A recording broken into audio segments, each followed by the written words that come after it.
Ke district level inter-school Subroto Mukherjee Cup Football Tournament 2020 kabalai ha Eastern West Khasi Hills ya kabala penyat ke District Sports Officer West Khasi Hills District kalau poino sya kabakut ha ka arpau tarik ujeliu 2020 ha madan dom maulum pendeng umyong mairang.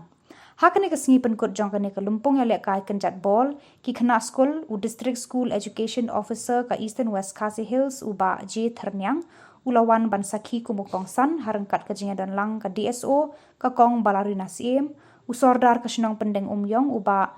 bornat siem yong kinong penyat ke PDSA ki kena skul bat ki wei ki balawan bansaki ya kan ke jinga lekai ha ke jinga kun final ha kan ke sngi layo bansaki ya ki jinga lekai ki ba itenat bha ha ka ba ya ke jinga lekai ha ka liang ki under 17 kentai ka Little Star English Medium School ka lapan liem ya ka Maukhar Press Secondary School da ka San Ko lan North kat ba ha ka jinga lekai jong ki under 15 Shinrang ka Little Star English Medium SS ka lapan liem ya ka St Joseph Higher Secondary School da ka Nyau Ko lan North bat ha ka jinga lekai jong ki under 17 Shinrang ka Little Star ka la job ya ka Nong Thleu Higher Secondary School da ka Arkol la iwe.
Captain Roma Bella